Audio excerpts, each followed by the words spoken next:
저는 오늘 설교할 것을 얼마나 준비했을 것 같아요? 저는 태어나서부터 지금까지 준비해 설교가 오늘 설교입니다.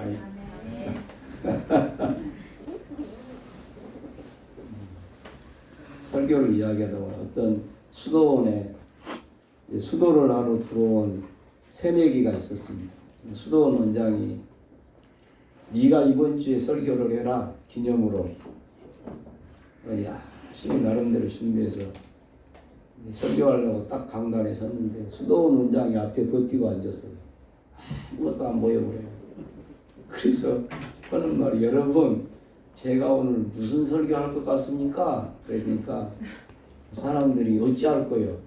우리는 모릅니다. 그러니까 저도 모르겠습니다. 그러고 내려왔대요. 그러니까 원장이 다음 주에 다시 해라. 그랬었지. 다음 주에 또 산에 올라가서 딱 봤더니 영 힘들 것들이에요. 그래서 또 물어봤대요. 여러분 오늘 설교 제가 뭔 설교할 것 같습니까? 그러니까 아시겠습니까? 그러니까 예 압니다. 그래서 알아요? 그러면 됐습니다. 그러면 그래한테 원장이 또 다음 주에 안 된다. 꼭 한번 해야 된다. 그래서 세 번째 주에 또 올라가서 이제 자기 이제 그 수도원 사람들이 짰어요. 또 물어보면은 절반은 안다고 그러고 절반은 모른다고 해라. 자, 똑같이 또 물어. 여러분 제가 오늘 뭔 설교할 것 같습니까? 그러니까 한쪽은 다 안다고 그래요. 한쪽은 다 모른다고 그래요. 그러니까 그러면 됐습니다. 아는 사람이 모르는 사람 가르치십시오. 그거 내가 그랬잖아요.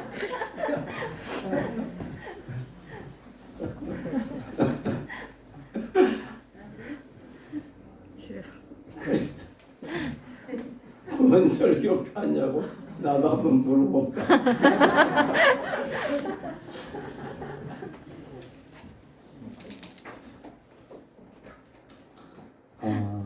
이 노마서가 기록할 연대가 주 62년경이라고 성경학자들이 말을 합니다.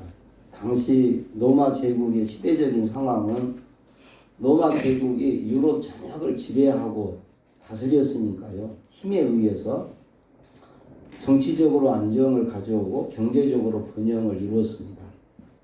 그러다 보니까 지나친 사치와 방탕과 난접한 생활이 일반 시민들에게 일반화가 되어 있었습니다. 그래서 방탕함과 술취함과 음행과 음란과 호색함이 사회에 만연했습니다. 도덕적으로 영적으로 어두운 밤이었습니다. 각종 가증한 것들이 다 모인 바벨론 제국이 되어 있었습니다. 실례로 로마 제국 내 이탈리아 남쪽 반도에 당시 권력가들이나 부자들이 휴가철에 쉬어가는 휴양도시가 있었는데 그게 음란의 도성이었습니다.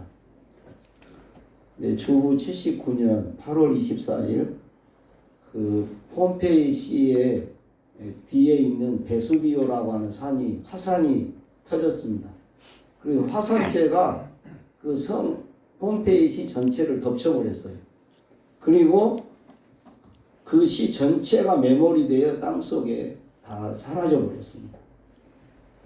훗날 발굴을 해놓고 보니 그 도시가 정말로 방탕하고 음란했다 하는 것이 갑자기 화산재가 날아와서 덮고 땅이 꺼져서 땅속에 묻혀보니까 진공 상태가 돼버린 거예요.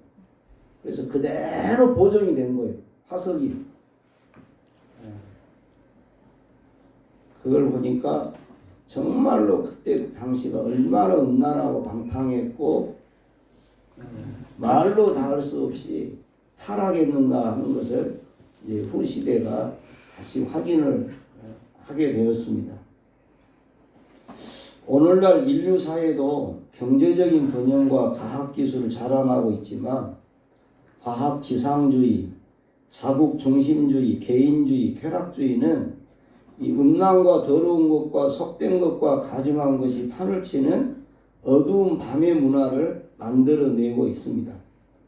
그래서 하나님의 심판이 드리워진 세상이고 언제라도 주님이 다시 오신다고 해도 이상할 것이 없는 시대를 우리는 살고 있습니다. 이런 시대에 우리 그리스도인들은 어떻게 살아야 할까? 오늘 11절 말씀은 그럽니다. 또한 너희가 이 시기를 알거니와 자다가 깰 때가 벌써 되었다. 영적 각성이 필요한 시대다 말씀을 하십니다. 어느 탐험대가 아주 극한 추위가 있는 지대를 탐험하러 갔다가 조난을 당했다고 그럽니다. 사방이 눈밭이고 눈 폭풍이 계속 몰아닥치는데 구조대가 올 때까지 어찌됐든지 버텨야만이 했습니다. 몇 날 동안 계속 빠져나오려고 하다가 잠도 제대로 못 자서 몸이 가눌 길 없이 전체 대원들이 기진맥진한 쓰러질 판이었습니다. 그래서 팀원들이 텐트 안에 들어가 쉬면서 잠은 안 자야지 하지만 순식간에 코를 골고 잠에 빠지곤 했습니다. 팀장이 한 사람 한 사람을 발로 차고 주먹으로 때리면서 잠을 깨웁니다.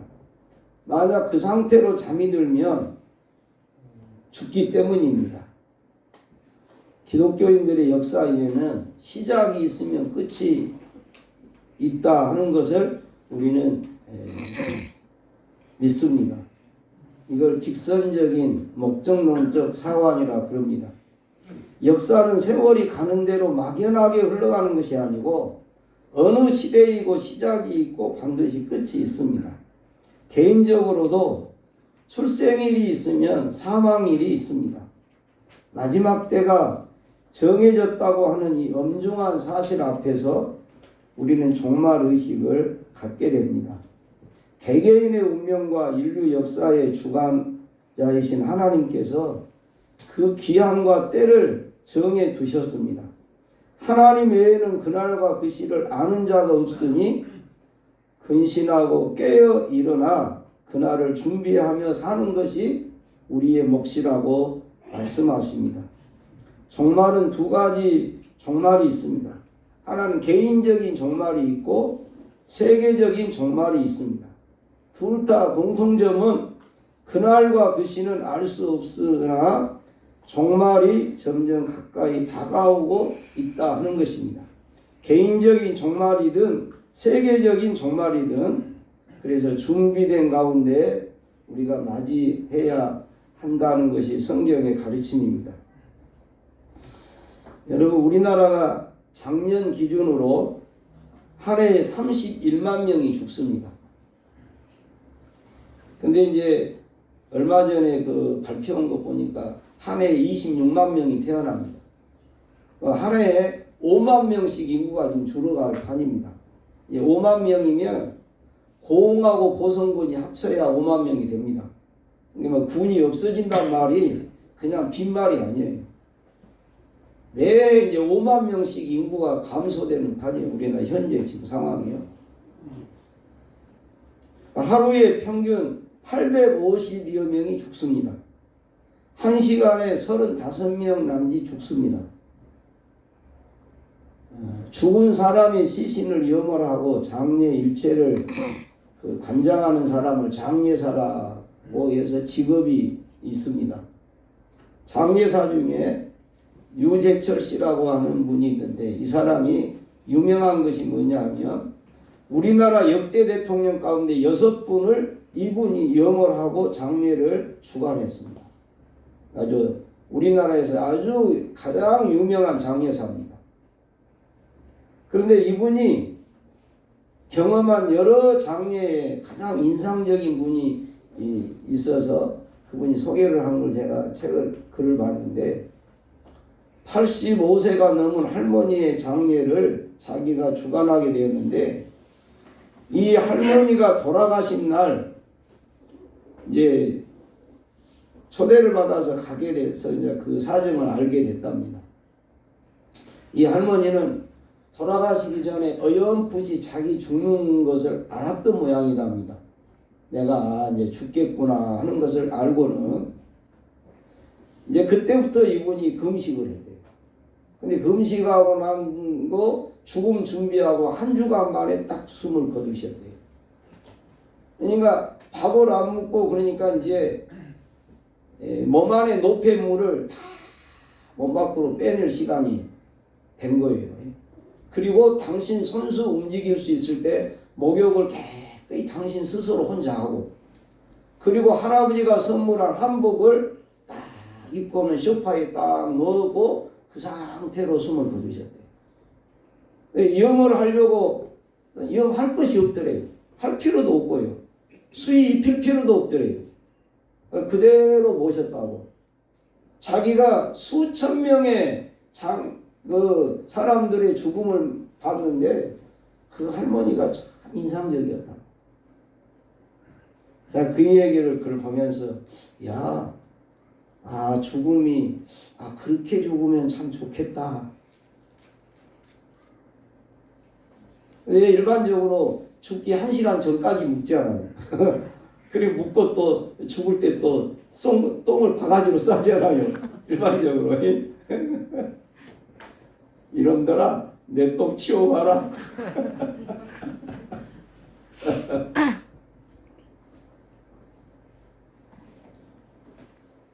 그래서 개인적으로 생각을 했어요. 나도 나중에 죽음을 어렴풋이라도 알았으면 좋겠다. 그래가지고 죽음 준비 들어가서 이렇게 딱 수의 입힐 것도 없고 평상시 즐겨 입는 옷 깨끗이 빨아가지고, 어찌 여러분도 욕심 안 난가요? 이 할머니 죽음이 참 욕심나더라고요. 언젠가 우리가 죽을 것인데 1년에 우리나라가 얼마 죽는다고요? 31만 명이 넘습니다. 매년 죽습니다. 상당히 엄청난 수가 죽죠. 순천시가 28만입니다. 1년에 순천시보다 더 큰 도시가 없어지는 거예요. 우리나라가 지금. 태어나기로는 26만 명이 태어나요. 20년 전만 해도 58만 명이 태어났답니다. 우리나라가. 그런데 지금 이렇게 많이 아이를 안 낳아요. 안 낳아요.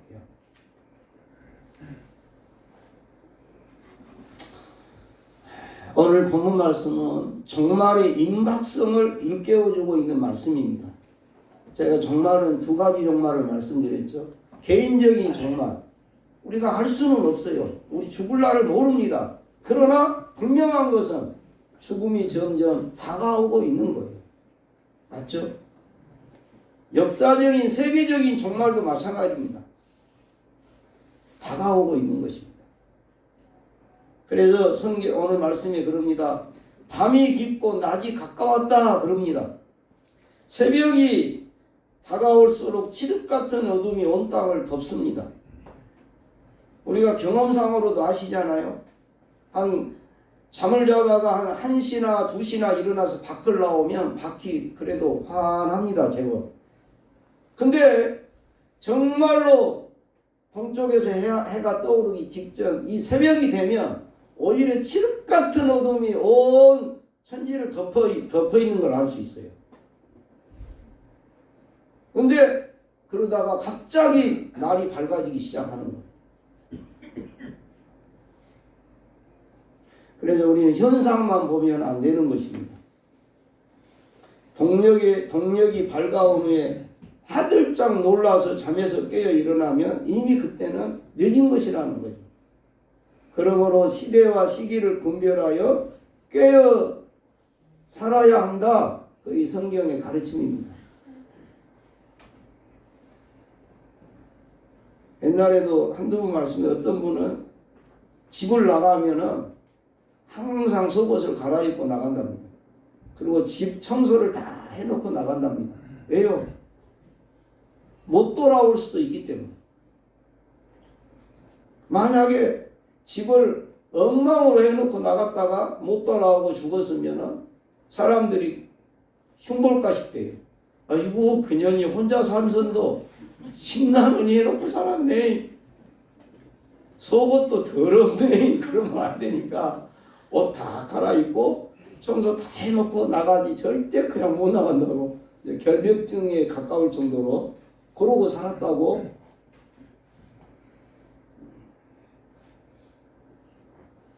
어둠의 일을 벗고 빛의 갑옷을 입자 그럽니다.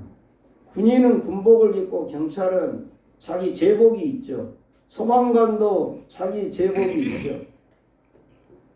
어떤 옷을 입었느냐 그 사람이 무엇을 하는 사람인가를 알게 되죠. 신앙생활은 어둠의 세력에 대항하여 빛의 세력이 싸워나가는 거룩한 전쟁인데 영적 군사로 하나님의 전신갑주를 입으라 그렇게 말씀하십니다. 머리끝에 발끝까지 하나님이 우리에게 예비해 놓으신 전신갑주를 입어라. 머리에는 구원의 투구를 쓰고 가슴에는 의의 흉배를 붙이고 손에는 믿음의 방패를 가지고 허리는 진리의 띠를 띠고 신은 평안에 예비한 복음의 신을 신고 마음에는 하나님의 말씀 성령의 검 하나님의 말씀을 마음에 품어서 이게 전신갑주를 입고 지내야 한다 그렇게 말씀을 하시죠. 오늘 본문에 단정치 못한 생활을 이야기하죠. 방탕한다. 흥청망청 먹고 마시고 떠들고 노는 것을 뜻합니다. 밤중에 골목을 쏟아지며 소란을 피우는 행위를 연상시킵니다. 기분 내키는 대로 고래고래 소리치며 사는 삶이 방탕한 생활입니다. 술 취하지 말라. 술에 취하면 사람이 자기 의지를 잃고 이성을 잃고 부끄러운 일을 하면서도 부끄러운 줄을 모른다는 것입니다. 처음에는 사람이 술을 마시지만 나중에는 술이 사람을 마신다. 평소에 성인 군자처럼 멀쩡한 사람이 갑자기 돌변하고 기고만장해집니다.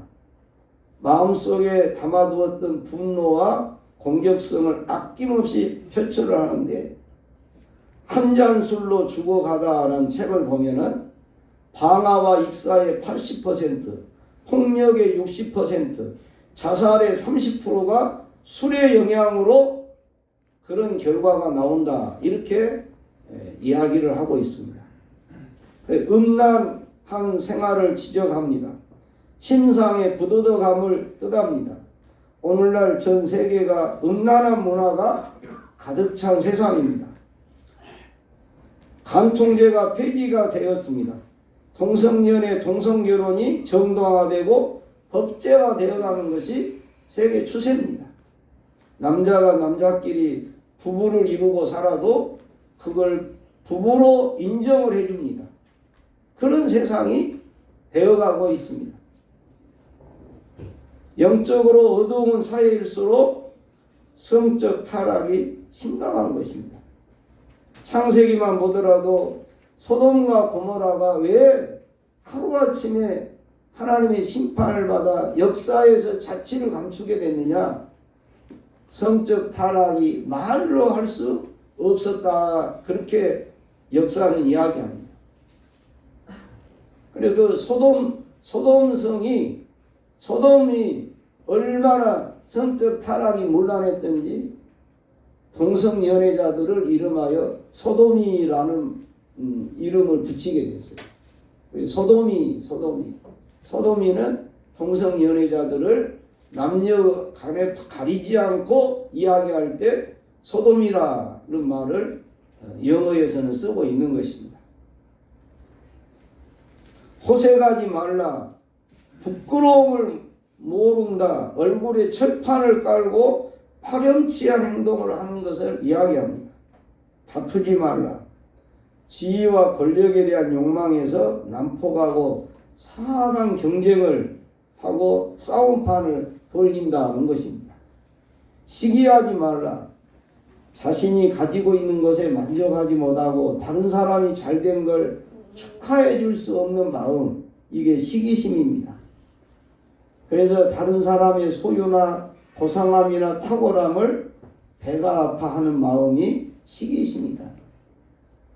어두움에 속한 사회의 특징은 분별력이 없는 사회로 간다는 것입니다. 그래서 방탕과 술취함과 음란과 호색의 투쟁과 시기가 난무한 사회가 만들어진다고 말씀하시면서 우리 그리스도인들은 예수 그리스도로 옷 입고 육신에 이제 빠져 살지 말 것을 권장하고 있습니다. 예수님으로 옷 입는다는 것은 내 자아가 죽고 그리스도가 내 안에 사는 삶을 이야기합니다. 우리가 비행기를 타고 이제 도착지에 도달하면 기장의 안내 방송이 나오고 사람들은 내릴 채비를 합니다. 옷무새를 단장하고 머리 손질을 하고 화장을 고치고 조용하면서도 분주하게 사람들이 비행기 안에서 움직입니다. 우리도 신랑 예수의 신부로 빛나고 깨끗한 세마포 옷으로 단장해야 한다 하는 말씀입니다. 오늘 말씀은 그 탕자였던 어거스틴이 회심한 말씀으로 유명한 구절입니다. 교회 여러분, 기독교의 가르침과 깨달음은 피조물 중심한 가치, 이기적인 가치관이 창조주 중심한 가치로 이타적인 가치관으로 바뀌는 것을 이야기합니다. 눈에 보이는 세계 속에 답이 있는 것이 아니라 보이지 않는 것에 의미가 있음을 알아차리는 것입니다. 하나님은 태초에 보이는 세계와 보이지 않는 세계를 지으셨는데 타락한 사람들은 보이는 것에만 답을 찾고 있으니 답답한 노릇이 되는 것입니다. 보는 눈을 현란하게 하는 것이 많은 세상일수록 눈을 감고 보이지 않는 것을 살펴야 할 것입니다. 지금은 역사의 시계바늘이 새벽을 향해 가고 있습니다.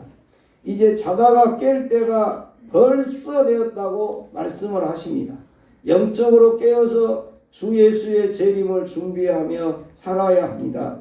우리는 빛의 자녀로 역사의 마지막에 나타날 주의 재림을 기다리며 예수님으로 옷 입고 다가오는 여명의 새로운 역사를 맞이해야 한다고 말씀하십니다.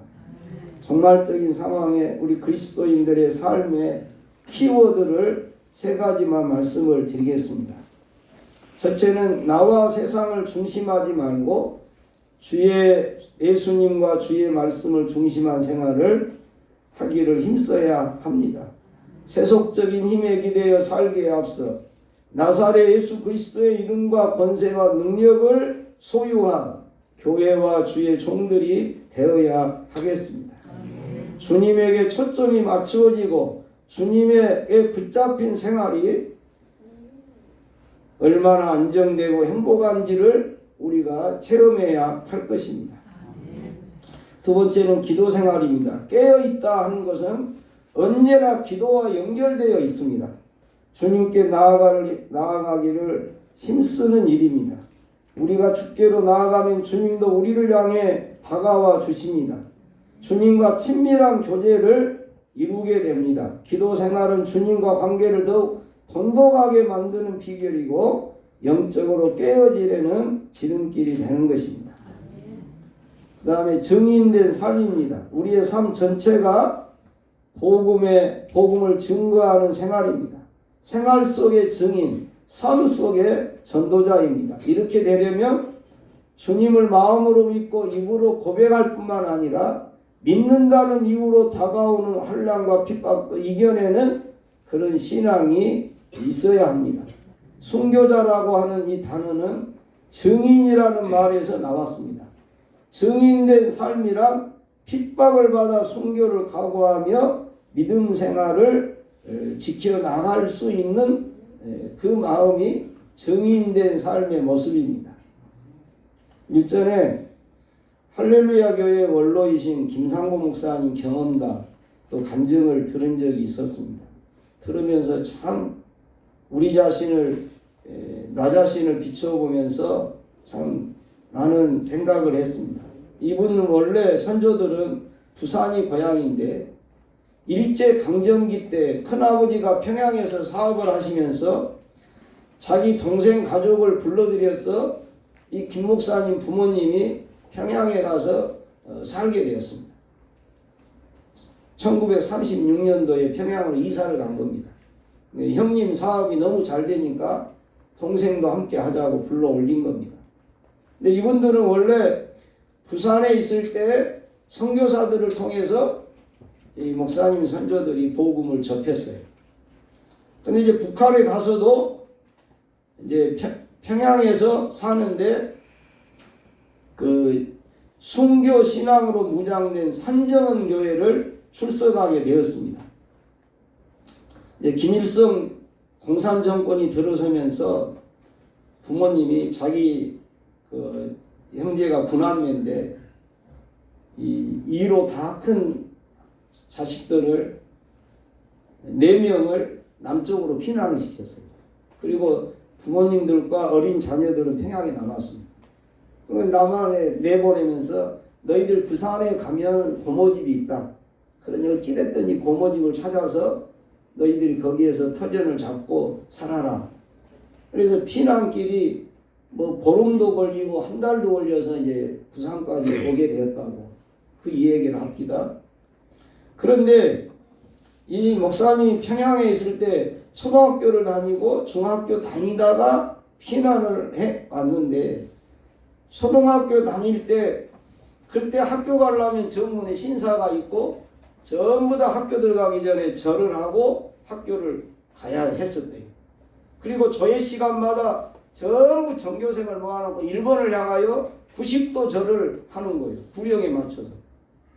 그런데 이제 부모에게 학교에서 받는 신앙이 주일 성수와 우상 숭배는 절대 할 수 없는 거예요. 생명이 목숨이 달아나도 이제 못하는 거예요. 그렇게 훈련을 받았는데 전부 일본을 향하여 90도 절을 하는데 자기는 그냥 서 있었대요. 그러더니 보니까 딱 저기 한 학생이 서 있더래요. 자기 전교생이 둘이더래요. 보니까 누군가 왔더니 자기 누이더래요. 자기 둘이만 서 있었대요. 근데 발각이 안 된 것은 뭐냐? 교장에서부터 전체 절을 하고 다 일어나니까 자기를 본 사람이 없대요. 그래서 그냥 그렇게 잘 조회할 때마다 자기들은 서서 있었다. 그래도 괜찮았다고. 그런데 이제 핍박이 심해지면 한 학급마다 예수 믿는 사람을 손들으라고 명단을 적더니 선생님이 매 주일마다 교회 못 가게 하려고 9시에 학교로 등교를 시키는 거예요. 예수 믿는 학생들만. 이유를 대가지고. 근데 어김없이 학교 안 가고 교회로 가버리는 거예요. 아주 신앙이 다른 생각을 못했다는 거예요. 그것이 당연한 줄 알았다는 거예요. 그 월요일날 하면 선생님 불러내가고 뺨을 내려 쳐부는데 땅바닥에 그냥 떨어질 때 그냥 넘어지게 쳐본다는 거예요. 여지없이 그냥. 근데 그렇게 얻어 터지고 기합 받아가면서도 계속 주일날 교회 가지 학교 안 갔다며. 그러니까 하루는 선생님이 화가 나가지고 이 새뭉치를 들고는 종아리 걷다가 내려 쳐버렸는데 피가 터지고 얼마나 다리가 부어가지고 집에를 가는데 서서 갈 수가 없어. 라고 불불 기어서 갔는데 밤이 되거든. 집에 갔는데. 그러면서까지 신앙을 지키는 거예요. 근데 그 어머니가 너무 훌륭하시죠. 뭐 얼마나 아프냐 뭐 그런 거 안 오고 손을 딱 붙잡아 두면 선생님이 뭐라 그냐 그러더라는 거예요. 그래서 선생님이 니는 학교가 중하냐 교회가 중하냐 물어본다는 거예요. 그리고 저기들은 여기 뭐 나는 교회가 더 중합니다. 그랬다는 거예요. 그러니까 엄마가 상봉아 니는 과연 엄마의 아들이구나.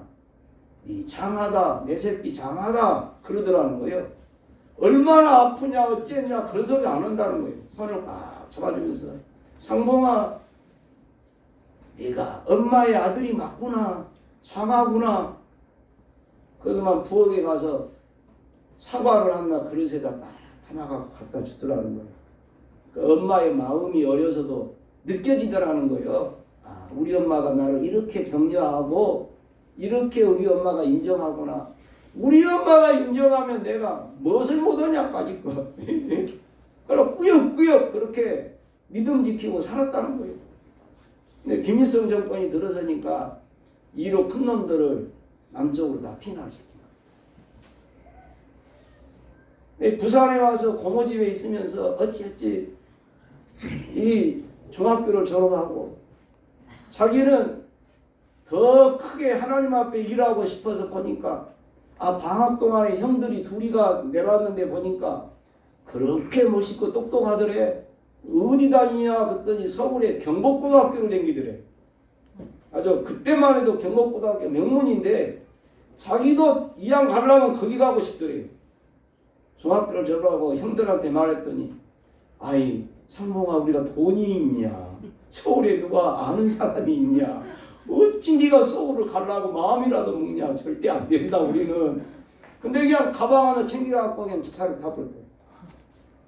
얼마나 서울 가서 공부하고 싶은 마음에 서울이 다가온지 가만 생각하니까 기가 막히더래. 하나님 앞에 기도하는데 막 눈에서 눈물이 막 떨어지기 시작한데 하나님 나는 하나님만 믿고 갑니다. 하나님 내 갈 길을 내 길을 예비해 주셔야 됩니다. 눈을 뜨면은 눈에서 홍수가 나올 것 같더래.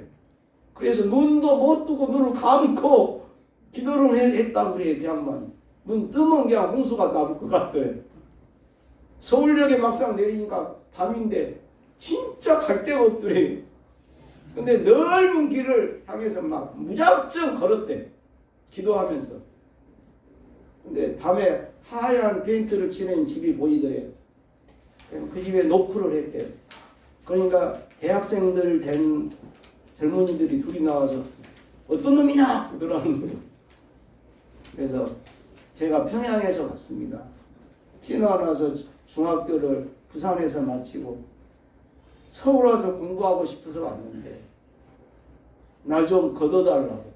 그러면 내가 고등학교 갈 준비해가지고 합격하면 고등학교 들어가면 어찌 또 내가 다른 데를 찾아보겠다. 그동안만 나를 걷어달라고 이제 들어라! 그러더라는 거예요. 거기서 밥 해준 거 밥 먹고 재워주고 그러면서 공부를 경복고등학교가 500명을 뽑는데 경복중학교 학생을 450명을 뽑아보고 나머지 50명만 외부에서 뽑는데 거기서 합격을 했대요. 그러면서 그 지나온 그 경험과 그 믿음 지키려고 했던 자기들의 삶을 쭉 이야기하는 거예요. 그러면서 제가 그 얘기 들으면서 야 오늘 우리에게는 그런 신앙이 있기라도 하냐, 그런 신앙을 가지려고라도 하냐, 그런 생각을 해봤어요.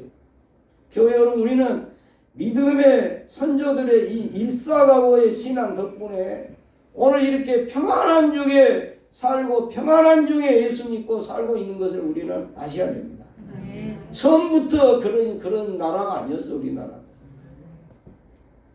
그러다 보니 오늘날 너무 우리가 안일하고 나태한 신앙생활을 하고 있지 않는지 우리는 바라보면서 주님을 경배하고 세상을 섬기는 사람들로서 하나님의 신령한 은혜와 은사와 능력으로 재무장하고 깨어 일어나는 우리의 영혼과 신앙이 되어야 되겠다. 그런 생각을 하면서 이 말씀을 마칩니다. 아멘. 우리 다 함께 손양원 목사님 지은 복음성가 주님 고대가 저를 따라서 부르면서 결단의 기도를 드립시다. 낮에나 밤에나 눈물 머금고 그냥 제가 부를 테니까 따라서 이렇게 부르시고 기도합시다. 낮에나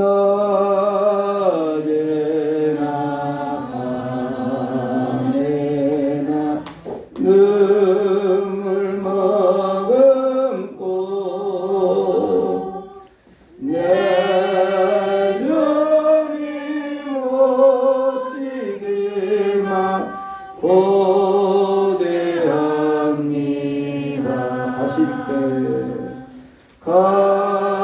가실 때 다시 오마 하시네 성이 오 주여 언제나 오시렵니까. 고적하고 쓸쓸한 고정하고 쓰라 빈들 판에서 희미한 등불과 희미한 등불만 밝히어놓고 오실 줄만 고대하고 오실 줄만 고대하고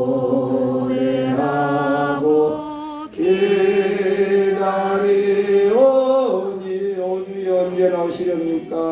오 주여 언제나 오시렵니까? 먼 하늘 이상한 구름만 떠도 먼 하늘 이상한 구름만 떠도 행여나 믿음이 오시는가에 머리 들고 멀리 멀리 바라보는 마음 오 주여 언제나 오시렵니 신부되는 교회가 흰 옷을 입고 신부되는 교회가 흰 옷을 입고 기름 준비하여 놓고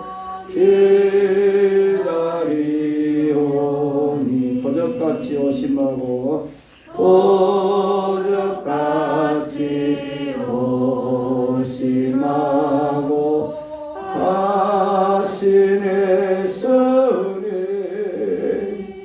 오 주여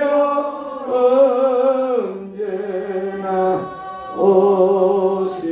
오시렵니 천년을 하루같이 기다린 주님 천년을 하루같이 기다린 주님 내 영혼 당하는 거 볼 수 없어서 내 영혼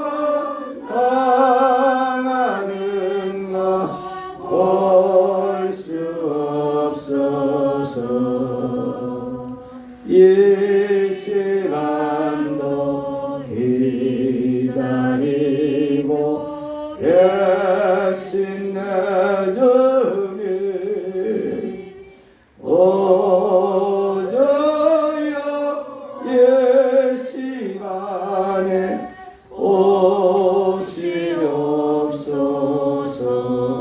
오시옵소서. 또한 너희가 이 시기를 알거니와 자다가 깰 때가 벌써 되었으니 이는 이제 우리의 구원이 처음 믿을 때보다 가까웠습니다. 주님 흘러가는 시간에서 내 인생을 세어보며 다가오는 종말의 때를 준비하게 하시며 자다가 깰 때가 되었다는 주의 말씀 들으며 나태함과 안일함에 일어나 신랑의 수 신부로 단장되고 빛나고 깨끗한 세마포로 있게 하옵소서. 예수님 중심하여 살게 하시고 기도 생활에 게으르지 않게 하시고 생명을 걸고 증인된 삶을 살아내게 하옵소서. 예수님의 이름으로 기도합니다. 아멘. 450